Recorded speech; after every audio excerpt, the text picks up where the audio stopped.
ഇന്ന് നമ്മൾ വീട്ടിലുള്ള കുറച്ച് ചേരുവകൾ ഉപയോഗിച്ചിട്ട് വളരെ പെട്ടെന്ന് ഉണ്ടാക്കാൻ പറ്റുന്ന നല്ലൊരു 4 മണി പലഹാരമാണ് ചെയ്യുന്നത്. നേന്ത്രപ്പഴവും ബിസ്ക്കറ്റും കയ്യിലുണ്ടെന്നുണ്ടെങ്കിൽ ഈസി ആയിട്ട് ചെയ്യാൻ പറ്റുന്ന ഈ ഒരു പലഹാരം എങ്ങനെ ഉണ്ടാക്കുന്നത് നോക്കാം.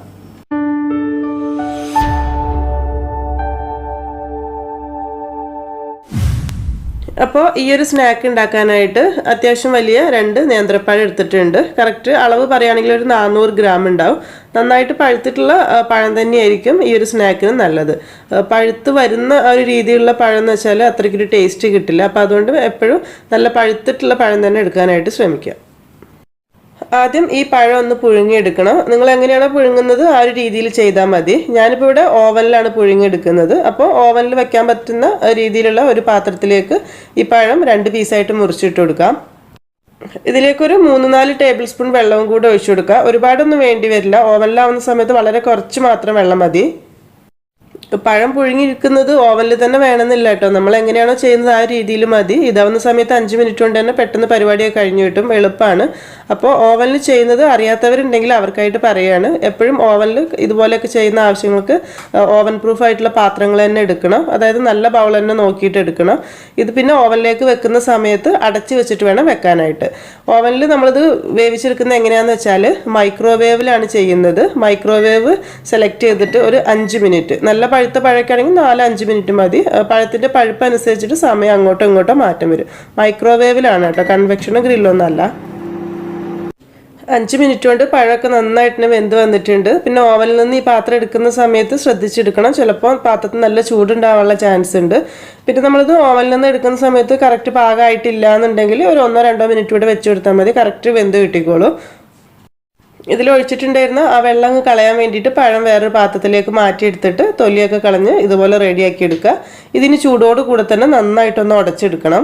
ഉടച്ചെടുക്കുന്ന സമയത്ത് ഞാനിപ്പോൾ ഒരു സ്റ്റീൽ ഗ്ലാസ് വെച്ചിട്ട് ഇതുപോലെ അങ്ങ് ഉടച്ചെടുക്കുകയാണ് ചെയ്യുന്നത്. ഇങ്ങനെ ചെയ്യുകയാണെങ്കിൽ പെട്ടെന്ന് തന്നെ പഴം ഉടഞ്ഞ് റെഡിയായി കിട്ടിക്കോളും. ഈ ഒരു പഴത്തിൻ്റെ മിക്സിലേക്ക് ഇനി ഒരു 10-12 ബിസ്ക്കറ്റ് ഒന്ന് മിക്സിയിലിട്ട് പൊടിച്ചിട്ട് ചേർക്കണം. ബിസ്ക്കറ്റ് എന്ന് പറയുമ്പം ഈ ടൈപ്പ് ബിസ്ക്കറ്റാണ് വേണ്ടത്. ക്രീം ബിസ്ക്കറ്റ് ഒന്നും അല്ലാതെ ഈ രീതിയിൽ വരുന്ന ഏതായാലും കുഴപ്പമില്ല, ഇഷ്ടമുള്ളത് എടുക്കുക. ഞാനിപ്പം ഈ ഒരു ടിഫാനിയുടെ മാരി ബിസ്ക്കറ്റാണ് ഇവിടെ എടുത്തിട്ടുള്ളത്. മേരി ഗോൾഡ് അല്ലെങ്കിൽ നമ്മുടെ ആരോ റൂട്ട് ബിസ്ക്കറ്റ് ഒക്കെ ഇതിന് വേണ്ടിയിട്ട് എടുക്കുക. അപ്പോൾ ഇത് മിക്സിയിലിട്ടിട്ട് ഒന്നങ്ങ് പൊടിച്ചെടുക്കുക. പൊടിച്ചെടുത്തിട്ടുള്ള ബിസ്ക്കറ്റിൻ്റെ പൊടി ഇതിലേക്ക് ഇട്ട് കൊടുക്കുക. ഇടുന്ന സമയത്ത് എല്ലാം ഒന്നിച്ചിടേണ്ട, നമുക്ക് മിക്സ് ചെയ്ത് നോക്കിയിട്ട് ആവശ്യത്തിനനുസരിച്ച് ചേർത്ത് കൊടുത്താൽ മതി. പിന്നെ ഇതിലേക്കൊരു 1/2 കപ്പ് തേങ്ങ ചിരവിയത്, അതുപോലെ ഒരു പീസ് ബ്രെഡ് മിക്സിയിലിട്ടിട്ട് ഒന്ന് പൊടിച്ച് ചേർക്കണം. ബ്രെഡ് ഒരുപാട് വേണ്ട, ആ ഒരു കറക്റ്റ് രീതിയിൽ കിട്ടാൻ വേണ്ടിയിട്ടാണ്. ഞാനിവിടെ ബ്രൗൺ ബ്രെഡ് ആയതുകൊണ്ട് അത് എടുത്തിട്ടുണ്ട്. വൈറ്റ് ബ്രെഡാണ് ഉപയോഗിക്കുന്നതെന്നുണ്ടെങ്കിൽ അതെടുത്താലും മതി. ഇത് മിക്സിയിലിട്ടിട്ട് ഒന്നങ്ങ് പൊടിച്ചെടുത്തിട്ട് മിക്സിയിലേക്ക് ഇട്ട് കൊടുക്കാം.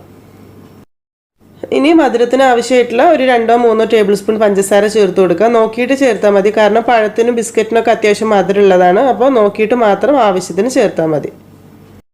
നല്ലൊരു ഫ്ലേവറിന് വേണ്ടിയിട്ട് ഒരു 1/4 ടീസ്പൂൺ ഏലക്കായ പൊടിച്ചത്, പിന്നെ ഒരു 1 ടേബിൾ സ്പൂൺ കോൺഫ്ലവർ ചേർക്കുന്നുണ്ട്. ഇത് നമ്മൾ ഈ സ്നാക്ക് നല്ലൊരു മുറുക്കത്തിൽ നല്ലൊരു ക്രിസ്പി ആ ഒരു ടൈറ്റിൽ കിട്ടാൻ വേണ്ടിയിട്ടാണ് ഈ കോൺഫ്ലവർ കൂടി ഇതിലേക്ക് ചേർക്കുന്നത്. ലാസ്റ്റ് ഇതിലേക്കൊരു 1-2 ടീസ്പൂൺ നല്ല നെയ്യൂടെ ചേർത്ത് കൊടുക്കണം. ഇതുകൂടെ ചേർത്ത് കഴിഞ്ഞിട്ട് നന്നായിട്ടൊന്ന് മിക്സ് ചെയ്ത് യോജിപ്പിച്ചെടുക്കണം. മിക്സ് ചെയ്യുന്ന സമയത്ത് കൈ ഉപയോഗിച്ചിട്ട് നന്നായിട്ട് പഴവും ബ്രെഡും അതുപോലെ തന്നെ ബിസ്ക്കറ്റിൻ്റെ പൊടിയും എല്ലാം കൂടെ നന്നായിട്ടൊന്ന് മിക്സ് ചെയ്യുന്ന രീതിയിൽ കുഴച്ച് നല്ലൊരു മാവാക്കി എടുക്കണം. ഈ ഒരു രീതിയിൽ നമുക്ക് ഉരുട്ടിയെടുക്കാൻ പാകത്തിലുള്ള മാവാക്കി എടുക്കുക. നോക്കുന്ന സമയത്ത് ഇതുപോലെ ഉരുട്ടിയെടുക്കാൻ പറ്റുന്നുണ്ടെങ്കിൽ ഇത് തന്നെ മതി. അതല്ല കുറച്ച് ലൂസായിട്ട് ഉരുട്ടാൻ കഴിയുന്നില്ല എന്നുണ്ടെങ്കിൽ ആ ബിസ്ക്കറ്റിൻ്റെ പൊടിയൊക്കെ കുറച്ചുകൂടി ഇട്ട് കൊടുത്താൽ മതിയാകും. നമ്മളിപ്പോൾ ആദ്യം പൊടിച്ചിട്ടുള്ള ബിസ്ക്കറ്റിൻ്റെ പൊടി ബാക്കിയുള്ള ഇതിലേക്ക് ചേർത്തിട്ടില്ല. അപ്പോൾ മൊത്തം ഒരു 10 ബിസ്ക്കറ്റ് മതിയാകും ഈ ഒരു 2 പഴത്തിലേക്ക് എടുക്കുന്ന സമയത്ത്. ചില സമയത്ത് ഇപ്പോൾ നമ്മൾ എടുക്കുന്ന പഴം നല്ല പഴുത്തതാണ്, അത് ഉടയ്ക്കുന്ന സമയത്ത് കുറച്ചൊരു വെള്ളമയമൊക്കെ ഉണ്ടെന്നുണ്ടെങ്കിൽ ഉരുട്ടിയെടുക്കാനായിട്ട് ഇത്തിരി ബുദ്ധിമുട്ടായിരിക്കും. അങ്ങനെയുള്ള സമയത്ത് ഒരു ഇത്തിരി ബിസ്ക്കറ്റോ അല്ലെങ്കിൽ ബ്രെഡോ പൊടിച്ചിട്ട് അത് മിക്സ് ചെയ്ത് ടൈറ്റാക്കി എടുത്താൽ മതി. ഇനി ഇത് ഇഷ്ടമുള്ള ഷേപ്പിൽ ചെറിയ ചെറിയ ബോളാക്കിയിട്ടോ നീളത്തിലൊക്കെ നമുക്ക് ഉരുട്ടിയെടുക്കാം. ആ സമയത്ത് കയ്യിലൊരു ഇത്തിരി നെയ്യ് തടവിയിട്ട് ഉരുട്ടിയെടുക്കാൻ നല്ലതായിരിക്കും. വേണമെന്നുണ്ടെങ്കിൽ എളുപ്പത്തിന് വേണമെങ്കിൽ ഇതുപോലത്തെ ചെറിയ ചെറിയ ബോളാക്കിയിട്ട് എടുക്കാം. അല്ലെങ്കിൽ ഇതുപോലെ ഉന്നക്കായൊക്കെ ചെയ്യുന്ന പോലെ ചെറിയ റോളാക്കിയിട്ട് നീളത്തിലാക്കിയെടുക്കുക. ഒരുപാട് വലുതാക്കാത്തതായിരിക്കും കേട്ടോ നല്ലത്. ഫ്രൈ ചെയ്തെടുത്ത് കഴിക്കുന്ന സമയത്ത് ചെറുതാണ് എപ്പോഴും ടേസ്റ്റ് ഉണ്ടാവുക. ഉന്നക്കായുടെ ഒന്നും അത്ര വലുതാക്കേണ്ട ആവശ്യമില്ല. വേണമെന്നുണ്ടെങ്കിൽ ഈ ഒരു രീതിയിൽ ചെയ്യാം. ഇതുപോലെ ബോൾ ഷേപ്പിലും അതുപോലെ തന്നെ റോൾ ഷേപ്പിലൊക്കെ നമ്മൾ എപ്പോഴും ചെയ്യുന്നതാണല്ലോ. അപ്പോൾ ഒരു വ്യത്യസ്തതയ്ക്ക് വേണ്ടിയിട്ട് വേണമെന്നുണ്ടെങ്കിൽ ഞാനിപ്പോൾ ഇനി ചെയ്യുന്നതെന്ന് വെച്ചാൽ ഇതുപോലെ ചെറിയൊരു ബോൾ എടുത്തിട്ട് കയ്യിൽ വെച്ച് നന്നായിട്ടൊന്ന് ഉരുട്ടി നീളത്തിലാക്കി എടുക്കുന്നുണ്ട്. കൈയുടെ വെള്ളയിൽ വെച്ചിട്ട് ഒന്ന് ഇങ്ങനെ അങ്ങ് ഉരുട്ടിയെടുത്താൽ മതി. അപ്പോൾ ഇതുപോലുള്ള ഒരു നീളത്തിൽ ആക്കിയെടുത്തതിന് ശേഷം ജസ്റ്റ് ഒന്നങ്ങ് റൗണ്ട് ചെയ്തിട്ട് അങ്ങ് ഒട്ടിച്ചു കൊടുക്കുക.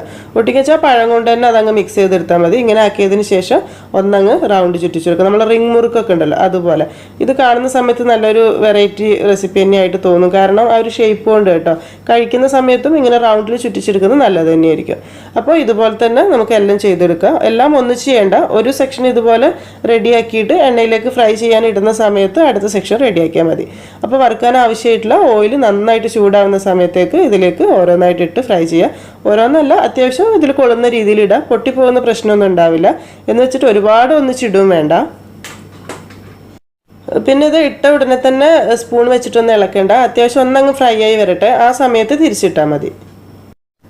ഒരു മീഡിയം ഫ്ലെയിമിൽ ഇട്ടിട്ട് ഫ്രൈ ചെയ്തെടുത്താൽ മതി. ഇതുപോലെ ഒരു ഭാഗം റെഡി ആവുന്ന സമയത്ത് ഒന്ന് തിരിച്ചിട്ടെടുക്കുക. രണ്ട് ഭാഗവും റെഡി ആവുന്ന സമയത്ത് എണ്ണയിൽ നിന്ന് മാറ്റണം. ഒരുപാട് കരിഞ്ഞ് കറുത്ത കളറാൻ വേണ്ടി വെയിറ്റ് ചെയ്യേണ്ട ആവശ്യമില്ല. ഈ ഒരു കളറൊക്കെ ആവുന്ന സമയത്ത് എണ്ണയിൽ നിന്ന് മാറ്റാം.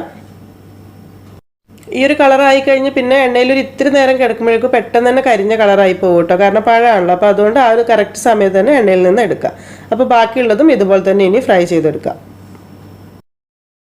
ആ ഒരു രണ്ട് പഴത്തിൻ്റെ മിക്സ് കൊണ്ട് ഇത്രയും സ്നാക്കാണ് നമുക്ക് ഉണ്ടാക്കിയെടുക്കാനായിട്ട് പറ്റുക. ശരിക്കും പറഞ്ഞാൽ കഴിക്കുന്ന സമയത്ത് നല്ലൊരു വെറൈറ്റി ടേസ്റ്റ് തന്നെയായിരിക്കും കേട്ടോ. ഏകദേശം ഒരു ഉന്നക്കായുടെ ഒക്കെ ഒരു ടേസ്റ്റ് തന്നെ. പക്ഷെ നമ്മളിങ്ങനെ റിങ് പോലെയൊക്കെ ചുറ്റി ഉണ്ടാക്കുന്ന സമയത്ത് നല്ലൊരു ടേസ്റ്റാണ്. അതുപോലെ ഇതിൽ ചേർത്തിട്ടുള്ള മെയിൻ എന്ന് വെച്ചാൽ നമ്മൾ ബിസ്ക്കറ്റാണ്. ബിസ്ക്കറ്റും പഴം കൂടി വരുന്ന സമയത്ത് നല്ലൊരു ടേസ്റ്റ് തന്നെയാണ്. പിന്നെ ഒരുപാട് ഓയിൽ കുടിക്കുന്ന പ്രശ്നമൊന്നുമില്ല ബിസ്ക്കറ്റ് ആയതുകൊണ്ട് തന്നെ. ഇത് മുറിച്ച് വെക്കുന്ന സമയത്ത് മനസ്സിലാവും നല്ലൊരു ക്രിസ്പി ആയിട്ടുള്ള ഒരു സ്നാക്ക് തന്നെയാണ്. ക്രിസ്പി എന്ന് വെച്ചാൽ നല്ലൊരു സോഫ്റ്റോട് കൂടിയിട്ടുള്ള ക്രിസ്പി. പഴവും തേങ്ങയും അതുപോലെ തന്നെ ബിസ്ക്കറ്റും എല്ലാം കൂടി വരുന്ന സമയത്ത് നല്ലൊരു ടേസ്റ്റ് തന്നെയായിരിക്കും. കുട്ടികൾക്കൊക്കെ തീർച്ചയായിട്ടും ഇഷ്ടപ്പെടും. കാരണം ആ ഒരു ഷേപ്പും കാര്യങ്ങളൊക്കെ കാണുമ്പോൾ തന്നെ. ശരിക്കും ഈ ഒരു റെസിപ്പി ഒരു യൂട്യൂബ് ചാനൽ കണ്ടത് തന്നെയായിരുന്നു. അപ്പോൾ ആ സമയത്ത് ബിസ്ക്കറ്റ് ഇപ്പോൾ നമ്മളെ വീട്ടിൽ എപ്പോഴും കുട്ടികളൊക്കെ ഉള്ള വീട്ടിലൊക്കെ ഉണ്ടാകുന്നതാണല്ലോ. അപ്പോൾ പഴം ഉണ്ടാകുന്ന സമയത്ത് ബിസ്ക്കറ്റും പഴം കൂടെ മിക്സ് ചെയ്ത് ഉണ്ടാക്കിയാൽ എങ്ങനെയാവുമെന്ന് ചെയ്ത് നോക്കിയതാണ്. ശരിക്കും നല്ലൊരു വ്യത്യസ്തമായിട്ടുള്ള ടേസ്റ്റ് തന്നെയാണ്. നല്ലൊരു ക്രിസ്പി ആയിട്ട്, എന്നാൽ ഓയിലൊന്നും അധികം കുടിക്കാതെ ബിസ്ക്കറ്റും പഴം എല്ലാം കൂടെ വരുന്ന സമയത്ത് നല്ലൊരു ടേസ്റ്റ് ആയിട്ട് തോന്നി. അപ്പോൾ അതുകൊണ്ടാണ് ഇത് ഷെയർ ചെയ്തത്. അപ്പോൾ നിങ്ങൾ ഈ ഒരു രീതിയിൽ ചെയ്ത് നോക്കിയിട്ടില്ലെങ്കിൽ ചെയ്ത് നോക്കിയിട്ട് ഫീഡ്ബാക്കൊക്കെ അറിയിക്കാൻ മറക്കരുത്. അതുപോലെ തന്നെ ഈ വീഡിയോ ഇഷ്ടപ്പെട്ടിട്ടുണ്ടെങ്കിൽ തീർച്ചയായിട്ടും ലൈക്ക് ചെയ്യാനും ഷെയർ ചെയ്യാനും സബ്സ്ക്രൈബ് ചെയ്യാത്തവരുണ്ടെങ്കിൽ സബ്സ്ക്രൈബ് ചെയ്യാനും മറക്കരുതേ. താങ്ക്